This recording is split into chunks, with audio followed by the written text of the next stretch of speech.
भूपेंद्र हुड्डा का गढ़ गड़बड़ाया। सोनीपत में हुड्डा की साख खतरे में, संकट के बादल मंडराए।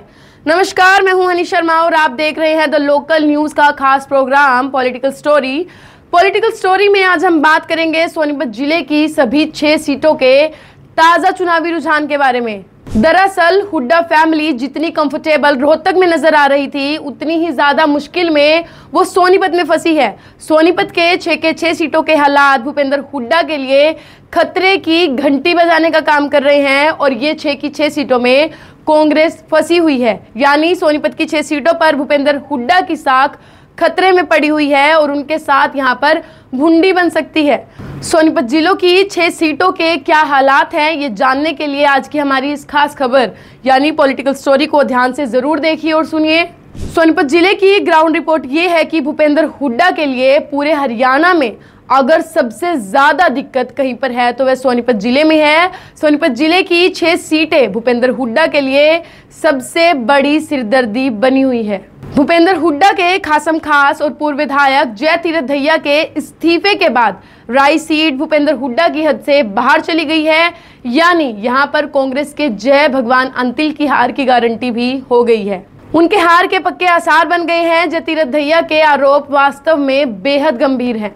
इन आरोपों के चलते जहां सोनीपत सीट के ऊपर सुरेंद्र पवार के लिए दिक्कतें बढ़ी हैं, वहीं पर बाकी की सीट पर भी माहौल खराब हुआ है। यानी जय तीरथ दहिया ने जले पे नमक छिड़कने का काम कर दिया है। यानी राय सीट के ऊपर जहां कांग्रेस की हालात एकदम पतली हो गई है, वहीं गन्नौर सीट के ऊपर भी कांग्रेस के प्रत्याशी कुलदीप शर्मा तीसरे नंबर पर खिसक गए हैं।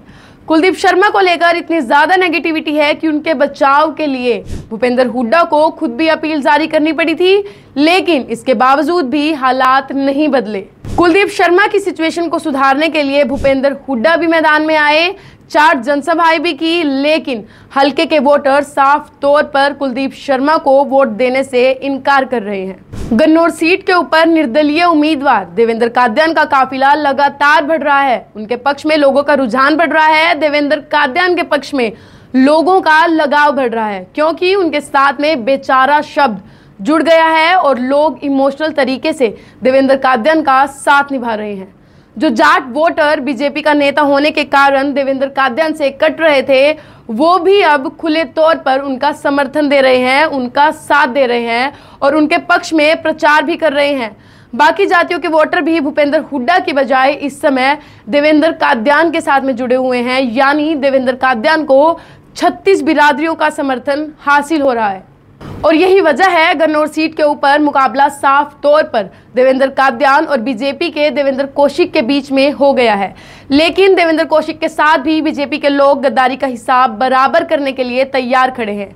इसलिए देवेंद्र कादयान ही इस समय गन्नौर सीट पर फेवरेट चल रहे हैं। देवेंद्र कौशिक की गद्दारी की कहानी जानने के लिए आपको अगली खबर का इंतजार करना पड़ेगा। जहां तक बात तीसरी सीट सोनीपत की है, सोनीपत सीट के ऊपर बीजेपी के निखिल मदान साफ तौर पर बड़ी बढ़त के साथ चुनाव जीत रहे हैं। सुरेंद्र पवार बेशक जेल से बाहर आ गए हैं, लेकिन सोनीपत के हालात और वोटरों के समीकरण साफ तौर पर बता रहे हैं कि वहां पर इस बार सुरेंद्र पवार की जीत की कोई संभावना नहीं है। पिछली बार वो जितनी वोटों से जीते थे, उतनी ही वोटों से उनकी हार की पूरी तरह से पूरी संभावनाएं नजर आ रही हैं, क्योंकि उनके साथ में मुसलमान होने का टैग लग गया है। उनके साथ देने वाले पंजाबी वोटर निखिल मदान के साथ आ गए हैं और इस समय कांग्रेस की वहां पर कोई भी पॉजिटिव लहर नजर नहीं आ रही है और यही वजह है सोनीपत सीट के ऊपर बीजेपी की सबसे बड़ी जीत होते हुए नजर आ रही है। अगली सीट है गोहाना की। गोहाना सीट के ऊपर जगबीर मलिक का खेल खत्म हो गया है। उनके बूढ़े कंधों से चुनाव का भारी वजन सहन नहीं हो रहा है। भूपेंद्र हुड्डा और दीपेंद्र हुड्डा उनकी मदद के लिए भी आ चुके हैं, लेकिन इसके बावजूद जगबीर मलिक की नेगेटिविटी खत्म नहीं हो रही है। वहां पर जहां राजवीर दहिया वोटों में बड़ी सेंध लगा रहे हैं, तो वहीं पर हर्ष शिकारा भी अच्छा खासा डेंट मार रहे हैं। यानी जगबीर मलिक के ऊपर चारों तरफा मार पड़ रही है और यही वजह है कि इलेक्शन बैठा हुआ नजर आ रहा है। वहां पर अरविंद शर्मा बीजेपी की टिकट पर चुनाव जीतने की दहलीज पर खड़े नजर आ रहे हैं। गोहाना के हालात खराब होने के पीछे खुद जगबीर मलिक हैं। अगर भूपेंद्र हुड्डा ने जगबीर मलिक के बजाय किसी और को टिकट दिया होता तो ये सीट पक्के तौर पर कांग्रेस की झोली में होती। लेकिन भूपेंद्र हुड्डा ने अपने घमंड में आकर जगबीर मलिक की टिकट नहीं काटी, इसलिए आज कांग्रेस वहां बड़े नुकसान में है। उनका चुनाव पिछड़ रहा है और जगबीर मलिक के कारण ही कांग्रेस ये सीट हारने जा रही है। अगली सीट है बड़ौदा की। बड़ौदा सीट के ऊपर भी हालात कांग्रेस के लिए बेहद खराब हो गए हैं। कांग्रेस के इंदुराज नरवाल नंबर 3 पर पिछड़ गए हैं और वहां पर बड़ी तिगड़ी यानी डॉक्टर कपूर नरवाल और भूपेंद्र मलिक और जीता हुड्डा मिलकर नई इबारत लिख रहे हैं। कपूर नरवाल के साथ में लोगों की पंचायत, लोगों का भाईचारा आपस में जुड़ा हुआ है और इस वजह से उनका चुनाव लगातार पीक पर चल रहा है।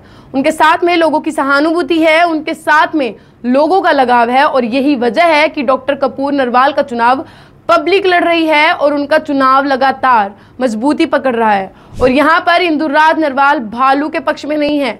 भूपेंद्र हुड्डा के फीके रहे कार्यक्रम के बाद अब दीपेंद्र हुड्डा भी उनके पक्ष में कुछ नया करने में नाकाम रहे। यही वजह है कि बड़ौदा की सीट भी कांग्रेस की तरफ से फंस गई है। यह मुकाबला डॉक्टर कपूर नरवाल और बीजेपी के प्रदीप सांगवान के बीच बन गया है। छठी और आखिरी सीट है खरखोदा की सीट। खरखोदा सीट के ऊपर भी जयवीर वाल्मीकि के प्रति लोगों का कोई रुझाव नजर नहीं आ रहा है। लोग उनको विधायक बनाकर छिक चुके हैं। यहाँ पर भी लोगों ने डिमांड की थी कि हुड्डा साहब इस बार आप यहाँ पर किसी नए प्रत्याशी को ले आओ ताकि हम नए चेहरे को वोट देकर विधायक बना सके, क्योंकि जयवीर वाल्मीकि ना तो किसी की सुनते हैं और ना कुछ करते हैं, इसलिए हमें बदलाव चाहिए। लेकिन भूपेंद्र हुड्डा ने किसी की नहीं सुनी और जयवीर वाल्मीकि को एक बार फिर से खरखोदा की जनता पर थोप दिया। यही वजह है कि जनता इस बार भूपेंद्र हुड्डा का लिहाज भी नहीं कर रही है। वो बेचारे नजर आ रहे हैं पवन खरखोदा के साथ में लामबंद हैं, यानी पवन खरखोदा के 2 बार के चुनाव की हार और उनकी शराफत ही उनके चुनाव को मजबूती दे रही है। पवन खरखोदा के साथ में बीजेपी के वोटरों के जुड़ने के बाद वो भी कांग्रेस के जयवीर वाल्मीकि को हराने के कगार पर खड़े हैं। यानी सोनीपत जिले की 6 की 6 सीट के ऊपर ही भूपेंद्र हुड्डा का बंटाधार हो रहा है। उनके 6 के 6 प्रत्याशी हार के खतरे में फंसे हुए हैं। यानी फिलहाल आज की तारीख तक सबसे बड़ा झटका भूपेंद्र हुड्डा को सोनीपत जिले में लगता हुआ नजर आ रहा है। खैर, सोनीपत की 6 सीट के बारे में आपका क्या कहना है, कमेंट करके जरूर बताइए। सोनीपत की किस सीट पर कौन जीत रहा है ये भी कमेंट करके जरूर बताइए। सोनीपत में भूपेंद्र हुड्डा की क्या गलती रही ये भी कमेंट करके जरूर बताइए। हमारे फेसबुक पेज को फॉलो कीजिए और यूट्यूब चैनल को सब्सक्राइब करना ना भूलें। शुक्रिया।